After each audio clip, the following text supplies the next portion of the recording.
ওই চাঁদ এমন সুন্দর করে নৃত্য করে অনাগরী তোকে বোঝাবার মতো। অনাগরী রে ওই চাঁদকে তুই দর্শনী করিতে যাসনি, যদি ওই চাঁদকে তুই একবার দর্শনী করিস তাহলে তোর মান কুলমান কিছু থাকবে না রে। অনাগরী শুন শুন আমার মনের কথা। আচ্ছা এখানে আচ্ছা এখানে আমাকে যারা টাকা দান করেছে এগুলা এই সময়ে আমি টাকা মনে করি না। তাহলে অনেকেরই মনে একটা ভ্রান্তি থাকতে পারে, নির্মল সরকারকে টাকা দিল, সে ওটাকে টাকা মনে করলো না, তাহলে কি মনে করলো? হ্যাঁ দেখে আমি এই শ্রীবাসগণ আমাকে যারা টাকা দিয়েছে সেটা আমি টাকা বলে মনে করি না, আমি মনে করি তারা আমাকে উপহার দিয়েছে। তাহলে উপহার কেন মনে করেছি?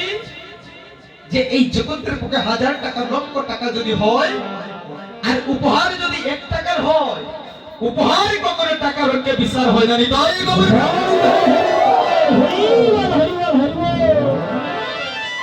তাই ওই টাকাটা অনেক বড়, কেন এটা যে উপহার স্বরূপ পেয়েছি। প্রার্থনা করি ভগবান সবার মঙ্গল করুক, শুধু যারা টাকা দিচ্ছে তাদের নয়, এই জগতের মঙ্গল কামনা করি। কেন জগতের মঙ্গল কামনা করতে হয় বাবা? আমরা তো সন্ধ্যাবেলা ভগবানকে ভক্তি নিবেদন করি সবাই। কেউ কি হাত দিয়ে বলতে পারবেন সন্ধ্যাবেলা ভক্তি দিয়ে কখনো বলেছে অন্যের মঙ্গলের জন্য? সদা সর্বদা ভক্তি দিয়ে ওই গোবিন্দের কাছে প্রার্থনা করি, গোবিন্দ তুমি তোমার সনে ভক্তি নিবেদন করলাম, তুমি আমাকে টাকা দিও, গাড়ি দিও, আমার ছেলে সন্তান যেন সদা সর্বদা ভালো থাকে। অর্থাৎ আমি নিজের জন্য চাইলাম, কিন্তু কখনো ওই অন্যের জন্য চাইলাম না। যে গোবিন্দ তোমার জন্য ভক্তি নিবেদন করলাম, আমি কিছু চাই না, তবে চাই ওই জগতের মঙ্গল কামনা। প্রভু তুমি জগতের সবাইকে তুমি ভালো রাখি। মামা আমরা কখনো সেটা চাই না। একজনে চেয়েছিলেন, কেউ নেই, উনি আর ঘন, উনি বাসুদেবী নামে একজন ভক্ত ছিল। বাসুদেব নামে একজন ভক্ত ছিল, ভগবানের পরম ভক্ত। ভগবানকে নিরাকার ডাকতেছিল যে প্রভু তুমি একবার এসে দেখা দাও। ভগবান ভক্তের ডাকে কখনো ঘরে বসে থাকতে পারে না, ভগবান ঘরে বসে থাকতে পারে না, চলে আয় ভক্তের কাছে। আমার ভগবান ভক্তের কাছে এসে বললে, আরে ভক্ত বাসু তুমি আমাকে কিসের জন্য ডেকেছো, তুমি আমার কাছে বলে বলো। ওই বাসু বলেছিল, প্রভু গো প্রভু গো আমি তোমার কাছে কিছু চাই না প্রভু, আমি তোমার কাছে টাকা চাই না, গাড়ি চাই না, বাড়ি চাই না।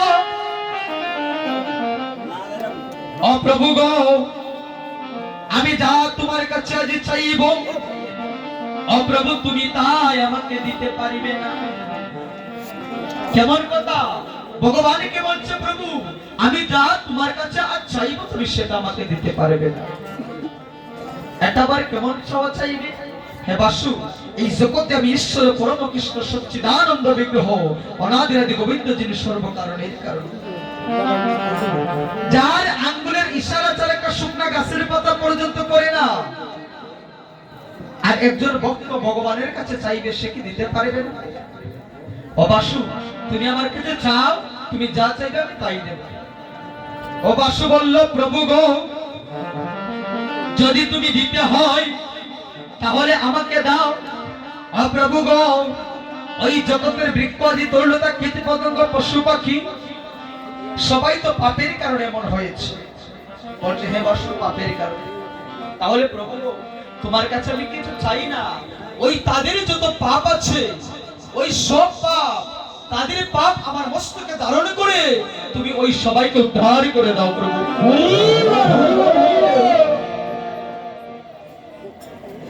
দেখেন কেমন কথা বলছি। সব পাপ আমার মস্তকে ধারণ করে তুমি সবাইকে উদ্ধার করো। ওই তারা হলো অন্যের কাজে নিজের জীবন বিসর্জন দিয়ে তাদেরকে উদ্ধার করে। আজকে আপনারা যেটা করতেছেন, একটু লক্ষ্য করে আমি গানও গাইব।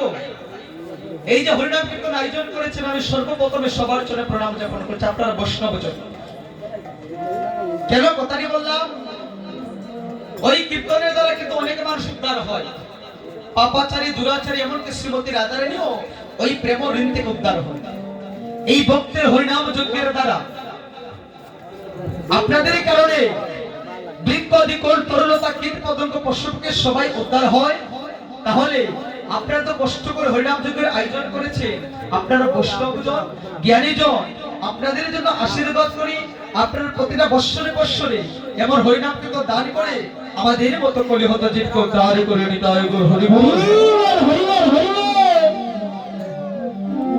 আচ্ছা, এখানে আরেকটি কথা, আপনাদের গ্রামে একটা সংঘ আছে মনে হয়, আছে না একটা সংঘ? ওই সংঘ থেকে ওই কীর্তনে মনে হয় ৫,০০০ টাকা দেওয়া হয়েছে। দেওয়া হয়েছে নি? দেওয়া হয়েছে। তো আমি আশীর্বাদ করি, আপনারা আশীর্বাদ করবেন তারা সংঘটা যেন ভালোভাবে থাকে, আর ওই সংঘের মাধ্যমে যেন ওই কীর্তনটা দিনে দিনে আলো হয়ে যায়, অর্থাৎ যেন অন্ধকারে পরিণত না হয়, যেন সদা সর্বদা আলোয় পরিণত হয়ে যায়। নিতাই গৌর প্রেমানন্দে। নাগরী বলছে, নাগরী ও নাগরী রে, সে তোকে জানিস নাগরী, আমি তোর কাছে বলছি, সে যে সচির কুঙ্গর গৌরাঙ্গ সুন্দর, আমি হেরিলাম আকির কোনে, সে যে সচির কুঙ্গর গৌরাঙ্গ সুন্দর, আমি হেরিলাম আকির কোনে, সে যে সচির কুঙ্গর গৌরাঙ্গ সুন্দর, আমি হেরিলাম আকির কোনে, সচির কুঙ্গর গৌরাঙ্গ সুন্দর, হেরিলাম আকির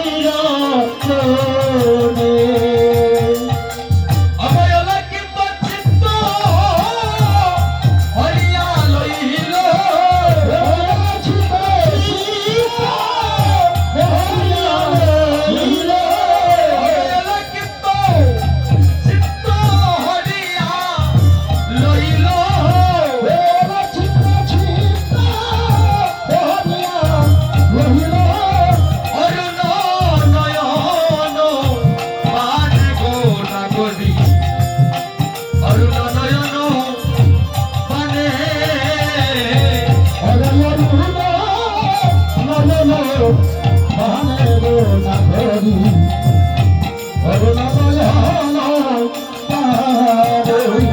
আমার সচির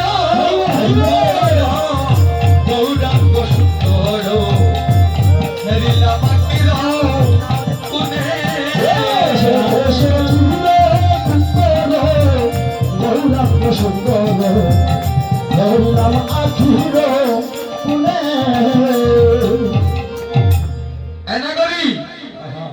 আমি আর কাউকে দর্শন করি নাই, আমি সচির কুঙ্গর দর্শন করেছি।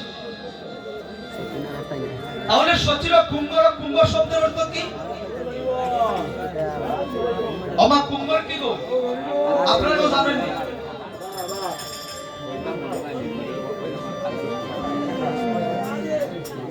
কুঙ্গর হলো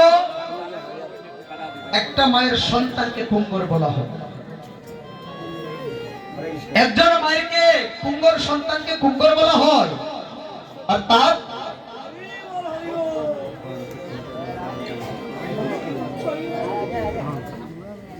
আজকে গৌরাঙ্গ মহাপ্রভুকে বলা হয়েছে সচির কুঙ্গর, অর্থাৎ সন্তান, একজন মায়ের সন্তানকে কুঙ্গর বলা হয়। আর কুঙ্গর শব্দের অর্থই সন্তান। আজকে আমি সচির নন্দন গৌর হরিকে দর্শন করেছি, তাই সচির কুঙ্গর আমার গৌরাঙ্গ সুন্দর, হেরিলাম আকির কোনে।